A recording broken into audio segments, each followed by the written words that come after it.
The summer of 1873 was particularly cruel to Jake Morrison. The 24-year-old cowpoke had been drifting from ranch to ranch across Texas, Colorado, and New Mexico, but work was scarcer than water in the desert.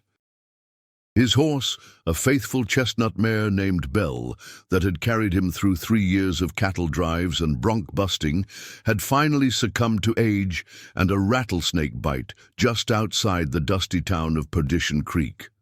Without a horse, Jake was about as useful as a chocolate teapot in cowboy country. No ranch would hire a man who couldn't ride, and walking everywhere in the vast expanse of the American frontier was a death sentence waiting to happen. Jake's pockets contained exactly $3.47, barely enough for a hot meal and a night's lodging at the cheapest boarding house in town. His boots had holes worn clean through the soles, his hat was more patches than original felt, and his clothes hadn't been properly washed in weeks. He'd pawned his father's pocket watch 2 towns back, and his rifle had been sold to pay for Belle's feed during her final illness. All he had left was his worn leather gun belt, an old Colt revolver with only 4 bullets, and the clothes on his back.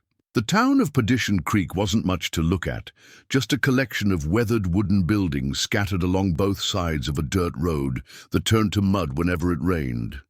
There was a general store, a saloon called the Rusty Spur, a small church that doubled as a schoolhouse, a blacksmith shop, and Mrs. Henderson's boarding house. The population couldn't have been more than 200 souls, most of them struggling just as hard as Jake to make ends meet in this unforgiving land.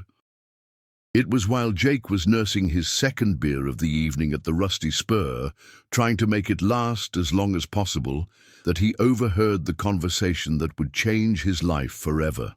2 local ranchers, Tom Bradley and Samuel Murphy, were discussing the peculiar situation of widow Margaret Clearwater with a mixture of sympathy and bewilderment.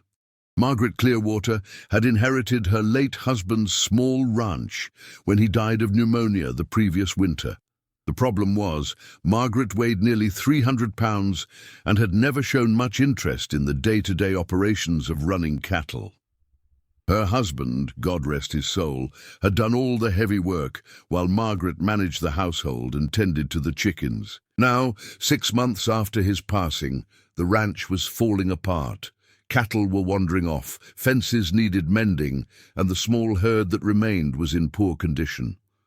Margaret had been trying to hire help, but every cowboy she'd approached had taken one look at her and politely declined, some not so politely. What caught Jake's attention wasn't just Margaret's predicament, but what Tom Bradley said next. Margaret owned a magnificent black stallion named Thunder, a horse that had been her husband's pride and joy. The animal was easily worth $200, maybe more, but Margaret couldn't ride him and was afraid of the powerful beast. She'd been talking about selling Thunder to raise money for ranch help, but hadn't found a buyer yet who could appreciate the horse's true value. Jake's mind began working overtime. Here was a woman who needed help running her ranch, and here was a horse that could solve all his problems. If he could somehow convince Margaret to marry him, he'd not only have a roof over his head and regular meals, but he'd have access to that stallion. It wasn't the most romantic notion, but survival in the Old West often required practical thinking over sentiment. The next morning, Jake used 50 cents of his remaining money to get cleaned up at the barber shop. He had his hair cut, his face shaved smooth, and borrowed some bay rum to make himself smell presentable. He spent another $1 on a clean shirt from the general store, even though it was slightly too large for his lean frame. With his remaining funds, he bought a small bouquet of wildflowers from a Mexican woman who sold them outside the church.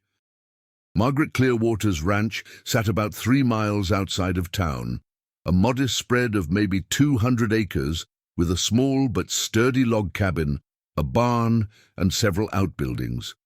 Jake could see immediately that the place needed work.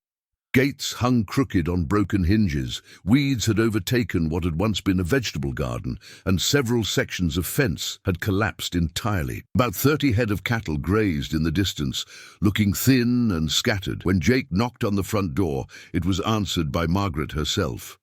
She was indeed a large woman, with greying brown hair pulled back in a practical bun and intelligent brown eyes that regarded him with suspicion. She wore a simple blue dress that had been let out several times and a white apron spotted with flour.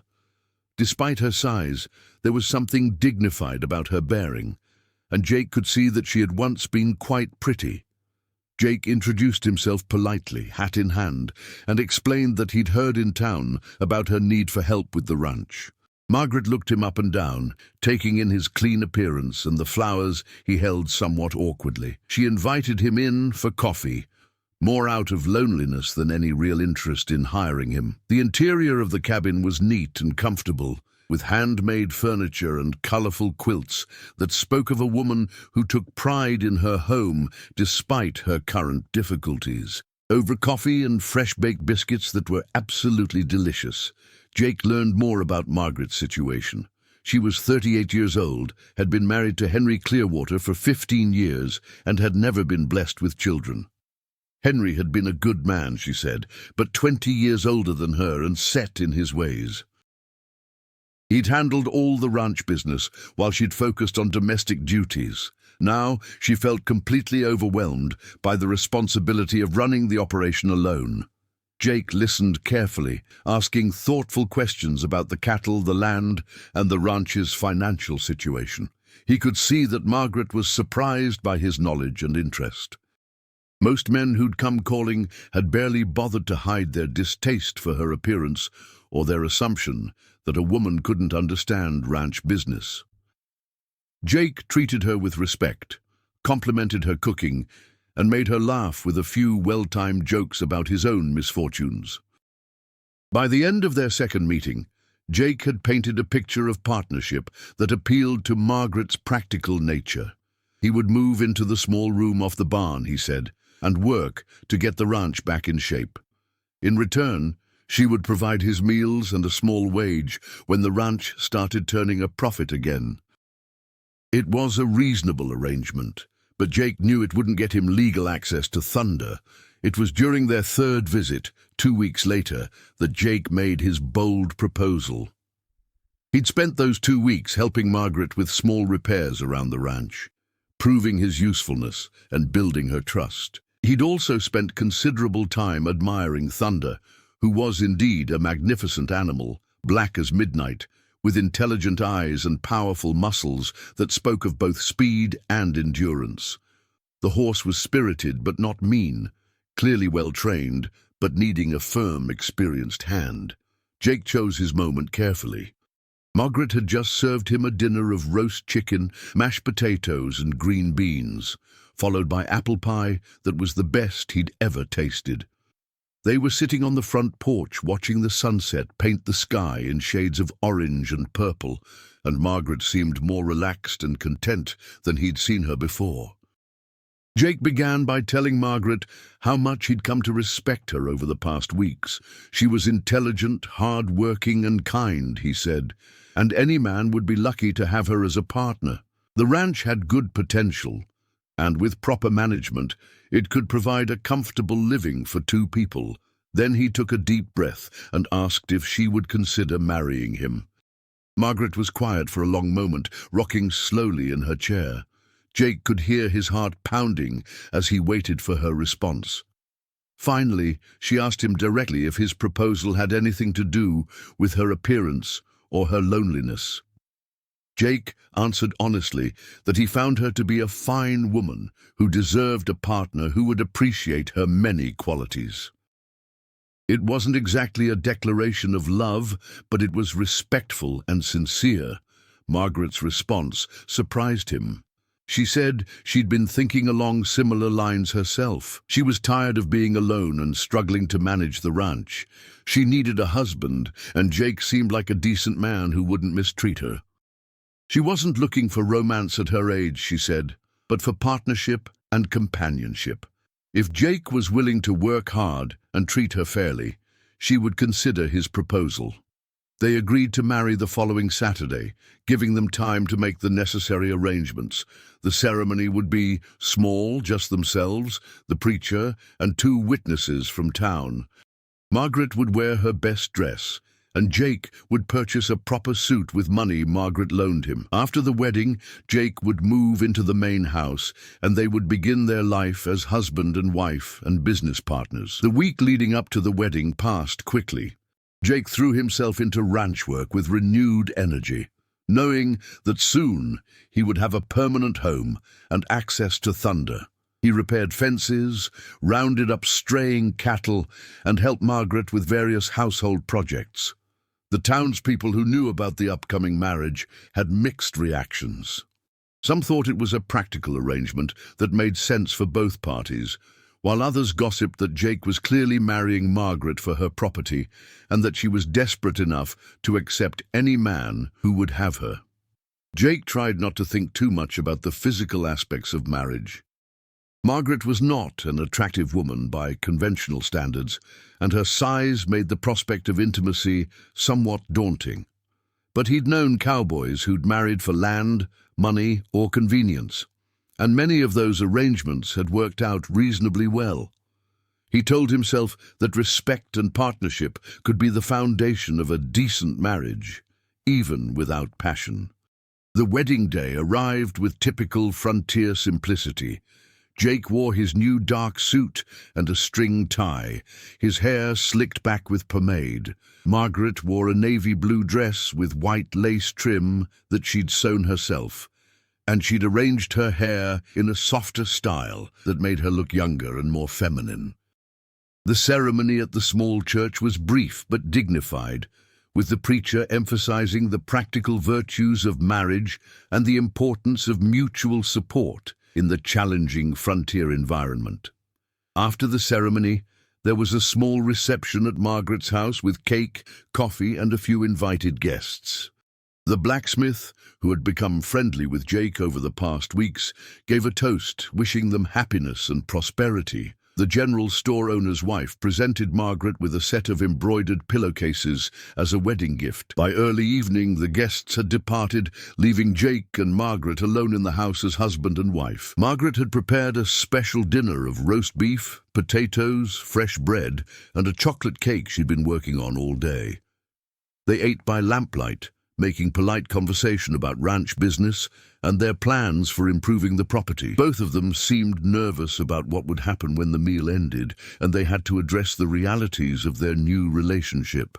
Finally, Margaret cleared her throat and suggested they discuss the practical arrangements of their marriage. She had prepared the spare bedroom for Jake, she said, with fresh linens and space for his few belongings. She understood that their marriage was primarily a business arrangement, and she didn't expect him to share her bed unless he chose to do so.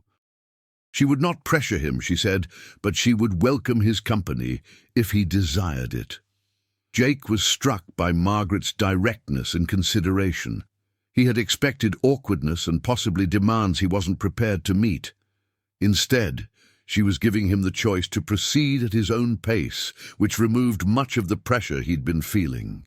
He told her that he appreciated her understanding and that he hoped they could grow closer over time as they got to know each other better as husband and wife. They spent the evening sitting on the front porch, talking about their childhoods, their dreams, and their hopes for the future. Margaret told Jake about growing up as the daughter of a storekeeper in Missouri, how she'd met Henry when he came through town looking for a wife, and how she'd adapted to life in the rugged frontier territory. Jake shared stories of his youth in Kansas, his father's death when he was 16, and his years of wandering from job to job trying to find his place in the world. As the conversation continued, Jake found himself genuinely liking Margaret more than he'd expected. She was intelligent and well-read, with a dry sense of humor and strong opinions about everything from politics to the proper way to train horses. She'd read books that Jake had never heard of, and she could discuss current events with an understanding that impressed him. Her size didn't seem as important when he was listening to her talk about subjects that interested her. When it came time to retire for the evening, Margaret showed Jake to his room, which was small but comfortable, with a good bed, a washstand, and a wardrobe for his clothes. She wished him good night with a gentle kiss on the cheek, then went to her own room across the hall. Jake lay awake for a long time, thinking about his new situation. He had achieved his immediate goals of shelter, food, and access to a good horse. But he was beginning to realize that Margaret deserved better than a husband who had married her primarily for practical reasons. The next few weeks established the routine of their married life.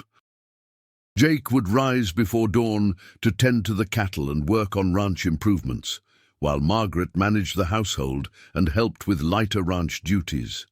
They ate their meals together, sharing conversation about the day's events and making plans for future projects. In the evenings, they would sit on the porch or in the parlor, sometimes reading aloud to each other from Margaret's collection of books, sometimes just talking about their thoughts and observations. Jake found himself spending more and more time with Thunder, the magnificent stallion that had originally motivated his proposal to Margaret. The horse was everything he'd hoped and more, responding well to Jake's experienced handling and proving to be both intelligent and willing. Jake began taking Thunder out for longer and longer rides, exploring the boundaries of the ranch and the surrounding countryside. The stallion's power and speed were intoxicating after months of being on foot, and Jake felt like himself again, with a good horse beneath him. But as the weeks passed, Jake became increasingly uncomfortable with the deceptive nature of his marriage. Margaret was proving to be a better wife than he dared hope for. She cooked wonderful meals, kept an immaculate house, and showed genuine interest in his work and his welfare. She mended his clothes, packed lunches for his long days on the range, and never complained about the hard work involved in ranch life. More importantly, she treated him with respect and affection, clearly hoping that their partnership would develop into something deeper and more meaningful. The crisis came about 6 weeks after their wedding, when Margaret tentatively asked Jake if he would consider joining her in the main bedroom. She had been patient, she said, understanding that he needed time to adjust to married life, but she was hoping they could begin to build a more intimate relationship. She missed the companionship of sharing a bed with someone, she said, and she was beginning to care for Jake more than she'd expected when they first agreed to marry. Jake realized he had reached a crossroads. He could continue the charade of their marriage, accepting Margaret's affection while knowing that his primary motivation had been acquiring Thunder, or he could be honest with her about his original intentions, risking the loss of everything he'd gained, but giving her the respect she deserved.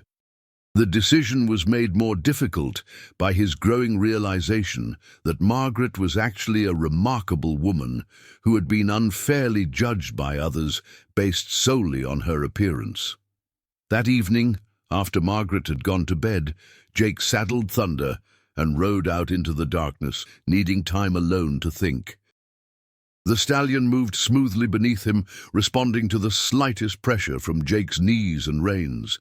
This was the horse he'd wanted, the key to his future as a cowboy and ranch hand. But as he rode through the moonlit landscape, Jake found himself thinking more about Margaret than about the horse. He thought about her laughter when he told stories, the pride in her eyes when she showed him improvements she'd made to the house, the gentle way she touched his arm when she wanted his attention.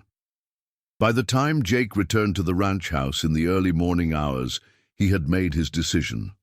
He would tell Margaret the truth about why he had originally proposed to her, accepting whatever consequences followed. She deserved honesty from the man who claimed to be her husband, and he could no longer live with the deception between them. Jake found Margaret in the kitchen preparing breakfast, as she did every morning.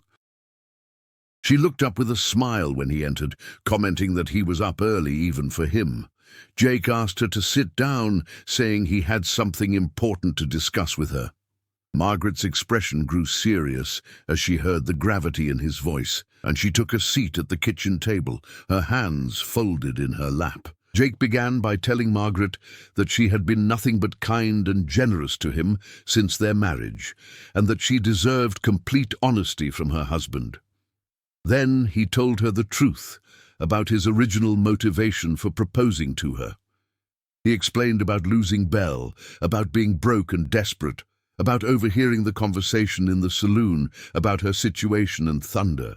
He admitted that he had initially seen marriage to her as a practical solution to his problems, with access to her horse being a major factor in his decision.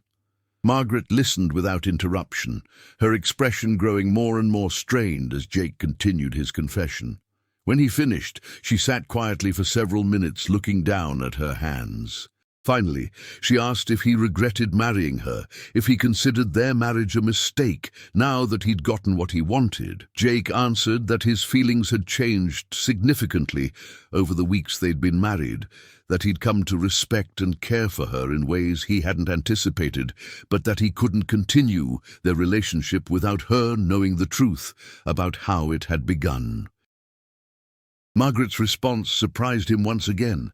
She said she had suspected from the beginning that Jake's proposal had been motivated by practical concerns rather than romantic attraction. She wasn't naive about her appearance or her situation, she said, and she had known that a handsome young cowboy wouldn't normally be interested in marrying a woman like her. But she had also observed Jake's character over the weeks of their marriage, and she believed he had become a better man than the one who had originally knocked on her door.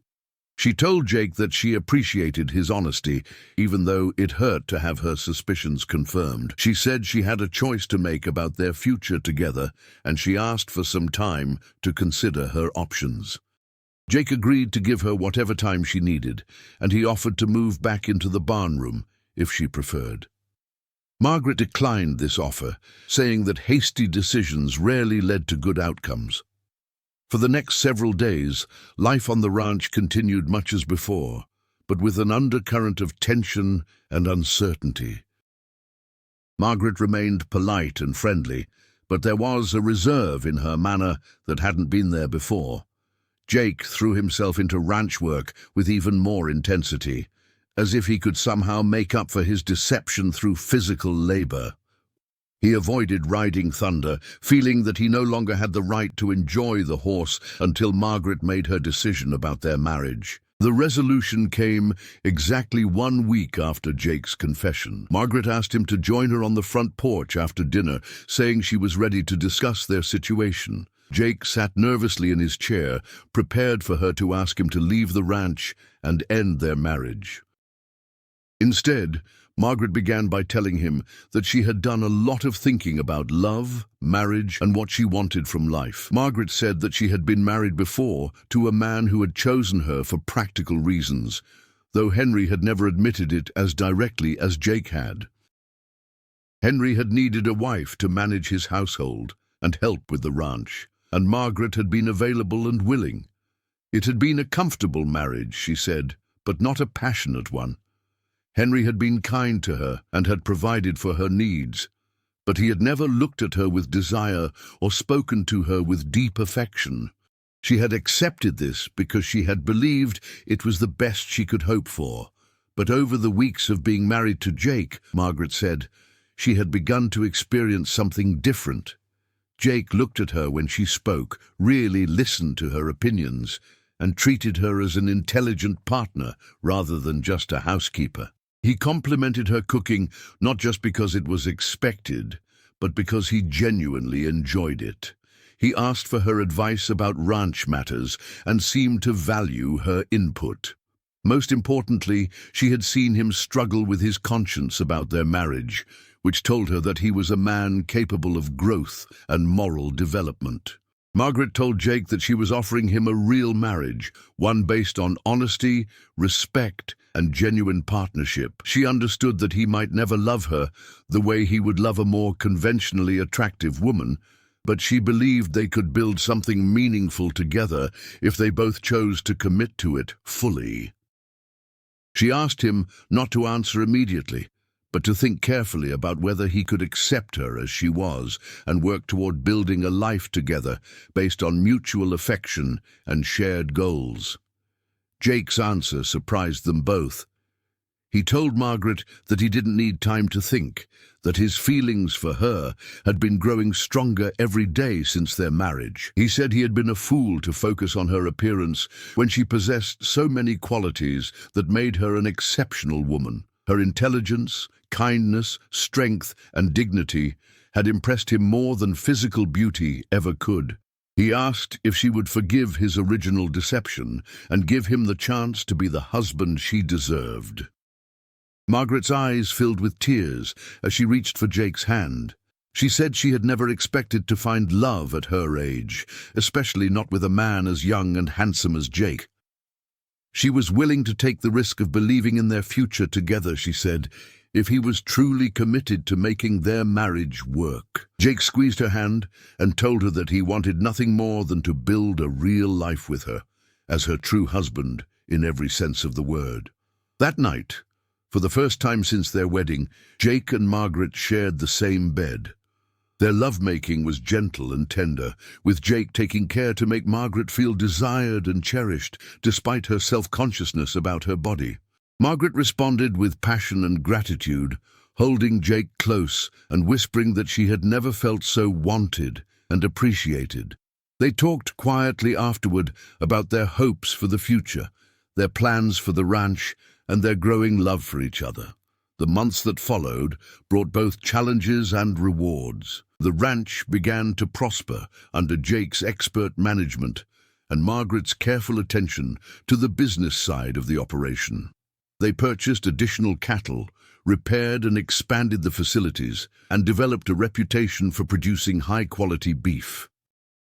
Thunder became Jake's constant companion on his work around the ranch, and the stallion's offspring, bred to carefully selected mares, added to their income and reputation. More importantly, Jake and Margaret's marriage grew stronger and happier. They developed the easy intimacy of a couple who genuinely enjoyed each other's company, sharing jokes, dreams, and daily experiences with increasing affection. Margaret's confidence blossomed under Jake's genuine admiration and respect, while Jake found himself becoming more mature and responsible under Margaret's loving influence. The townspeople of Perdition Creek gradually accepted the unlikely couple, especially as the success of their ranch became apparent. Some still whispered about the unusual pairing, but most came to respect the obvious contentment and prosperity that Jake and Margaret had achieved together. Their marriage became an example of how partnership and mutual respect could create happiness, even when romance began with practical considerations. Years later, when younger cowboys would ask Jake about his marriage to Margaret, he would tell them that he had indeed married her for a horse, but had stayed married to her because she turned out to be the finest woman he'd ever known. Thunder had given him the means to work and prosper, but Margaret had given him a reason to build a lasting life. The horse had been magnificent, Jake would say, but the woman had been extraordinary.